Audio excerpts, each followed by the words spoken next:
Hello YouTubers, Alaska Prepper here. Well, as you can see from the title of the video, I have come up with a way that I don't think I've ever seen anyone else use this technique that will allow you to preserve fresh fruits and vegetables for long-term storage. Okay? You don't have to dehydrate them. You don't have to freeze dry them or anything like that. And the prep time is real short and it's very, very easy to do. But first, I would like to go ahead and do a few shout outs to some of our new subscribers because I haven't done this in a while. So first of all, if I miss any of you that have subscribed to the channel within the last couple of weeks or so, my apologies and thank you very much for subscribing. All right. I hope that the new subscribers and all subscribers are still finding some value in the content. So let's start off with just 9 hours ago. Inspired John subscribed. Dr. X2U. Kaisla Fink. Tiny P70. DH Mime. Candy Ortega. Celie Burgos, Sam's World Rations, Cliff Duffy, Trey Ezel, Field Sweeper, Jennifer Froschel, Julie Skiguga, sorry about that, Julie, and Sandra Richard. Those are the last ones that subscribed about, well, let's see, that was about up to 4 days ago. Let's see, we also have Lou Olstead, Bridget Earl, H.W. Hunter, Phoenix 502, Will Hornbuckle, Jeff Brewing, Van Ingen, Sigvar, Homegrown Country Homestead, Wanna Prep, Carl Matthews, LA Prepper, L8, S. Crow, Donna L. And the last one here that's a week older so is MEGR, or Megger, I guess. So thanks again, everyone, for subscribing. I really appreciate your support. Like I said, I hope that you're all still enjoying my boring videos.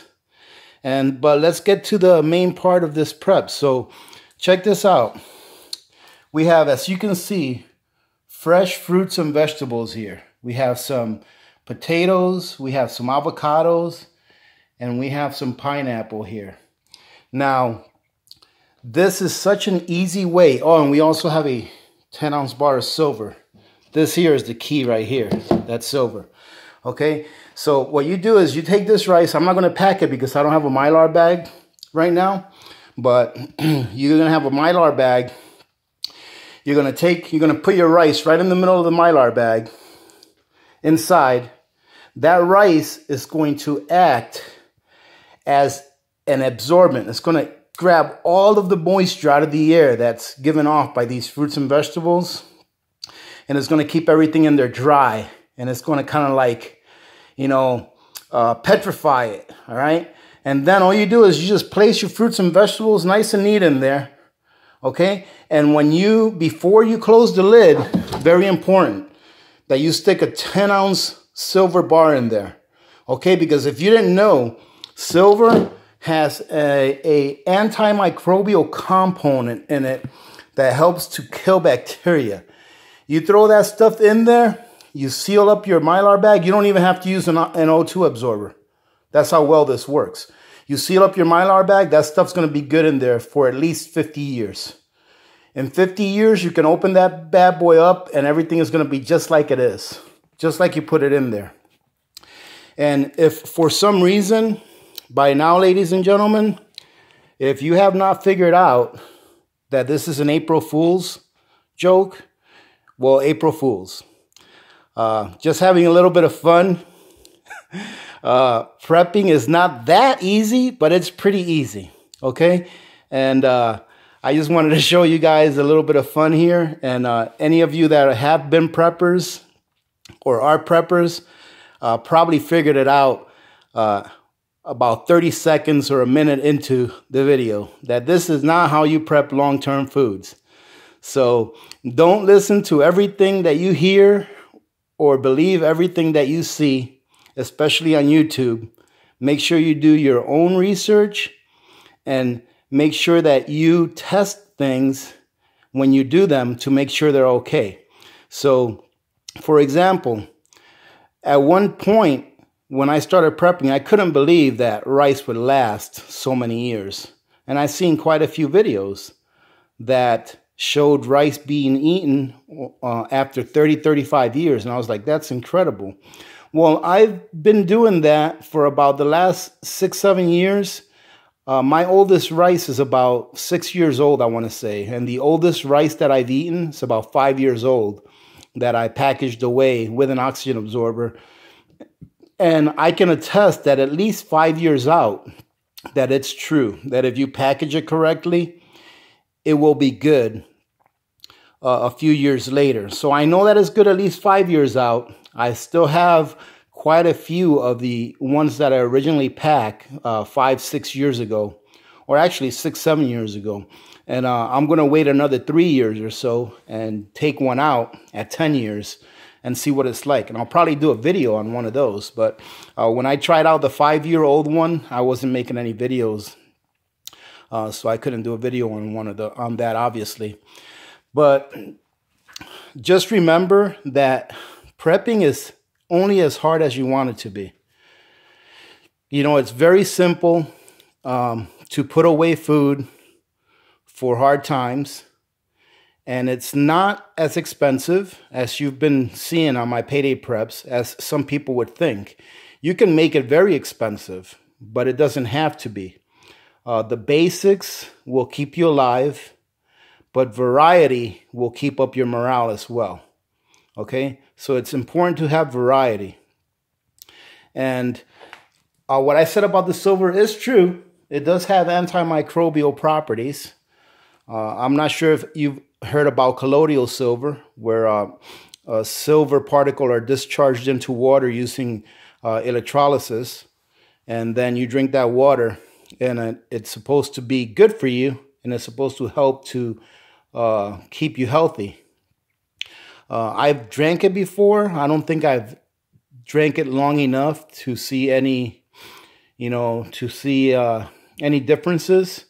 But from what I understand, it is supposed to be good. And it does have some validity to it, because I know that silver is used a lot in the medical industry, right? For those reasons, for antimicrobial reasons, to keep things from infecting people, to keep tools clean. And they line tools with silver to make sure that they don't have any bacteria or anything like that on them that will stay alive when they use those tools to work on you. At least that's what I've seen, and that's what I've heard. So there is another thing that I wanted to do with this video, ladies and gentlemen. I wanted to go ahead and shout out about 3 or 4. Oh, I think I have a few more, and I'll put these on the description. I wanted to give a shout out to a few YouTube channels that I look at on a regular basis. And I'll give you their name, and I'll give you a quick description of what they cover on their channels. That way, if you're interested, you can go check them out. And I'm subscribed to a lot of YouTube channels. I don't know, I would say probably about 40, 50, something like that. But there's really just a few that I really go to every single day because they're such good channels. And the first 3... and I'm going to tell you what they cover, roughly what they cover. And then you guys can decide whether you want to go take a look at them or not. All right, so the first 3 channels that I'm going to tell you guys about, the name is Adapt 2030. The second one is the Oppenheimer Ranch Project. The third one is called Ice Age Farmer. Now, these 3 channels, they cover global climate change from the perspective that the sun is going into a dormant period called a solar minimum. Okay, so these channels, the guys that cover these channels, that have these channels, they don't think that we're going into a global warming period They think that we are coming out of a global warming period and have started what's called a solar minimum, where the temperature of the earth will gradually go down and not up. And it is very interesting. Their argument is very interesting. And obviously these guys, one of them I know is a scientist who has a PhD and several degrees. He's the one from Oppenheimer Ranch Project. His name is Diamond. And if you go into these channels with an open mind and just listen to what they have to say, I think you would get value out of it. Whether or not you believe that we're going into a cooling period or a global warming period or whatever, their science is very good. And they are very professional channels and they do a great job. So that's why I'm recommending them. Another channel, not trying to take any of my subscribers away from myself by shouting this channel out, but I love this channel. This guy is awesome. He does a great job, and he's been doing this for a really long time. So I learned from this channel a lot, and it's very entertaining the way he does it as well. So I recommend this channel also. His name is Canadian Prepper. All right. So you just type in Canadian Prepper. I don't know, he's got to have at least 700 videos or so, maybe more, because he's been doing this for probably about 7+ years now. And he just does a great job in reviewing things, reviewing prepping items. And he actually goes out into the wilderness and reviews things and uses them and shows you what's going on his trip. And he just does a great job. Another one is if you want to go to a really good news channel that's objective and an actual real reporter who reports the news as it happens and not the way that someone wants you to hear it. His name is Greg Hunter, and he is the USA Watchdog. And he is a great, great reporter. Okay. Another prepping channel is Penny University. And I've been watching this channel for, I don't know, probably about 1.5 years or 2. And what I like about this channel is that the guy from Penny University, he doesn't really go into everything in depth, but his videos are pretty short. But you always get something out of them, all right? And he sounds like he's a pretty good guy, too. And the last one that I recommend is called Rethinking the Dollar. Now, this is an awesome news channel that concentrates on finances, on micro and macroeconomics, be it national or international. And that's what he concentrates his channel on. His name is Michael. Really, really good channel. Another one of those that he doesn't really have really long videos. His videos probably average 15 to 20 minutes. And he does a live broadcast, usually about once, sometimes twice a week, that goes on an hour. But Michael does a great job at Rethinking the Dollar. And like I said, I'm going to go ahead and post all of those links on the description. So if you're one of the first few people that watch the videos and you don't see the links in there yet, it's because I haven't put them on there yet, because I'm still an amateur when it comes to YouTube and putting stuff in the description. So that's about it for today, ladies and gentlemen. Getting ready for Easter tomorrow. If you celebrate Easter, then I hope that you all have a great Easter Sunday tomorrow. If you don't celebrate Easter, then I still hope that you have a great Sunday. Enjoy yourselves with your time off. I hope that you're spending it with family and having a good time. We just actually lost power here a few minutes ago. So thank goodness it's not that cold outside that I can give it an hour or two before I start getting worried and taking out the generator and, hooking it up to the house. So if I do have to do that, if we lose power for long enough, maybe I'll go ahead and video record how I actually hook up my generator power to my house to give my house power whenever we have a long-term power outage. And I consider a long-term power outage anything over 3 to 4 hours because depending on how cold it is outside, that's about how long it takes for my house to get roughly be around 50 degrees. If it starts getting 55 degrees inside the house, I go ahead and I get the generator out.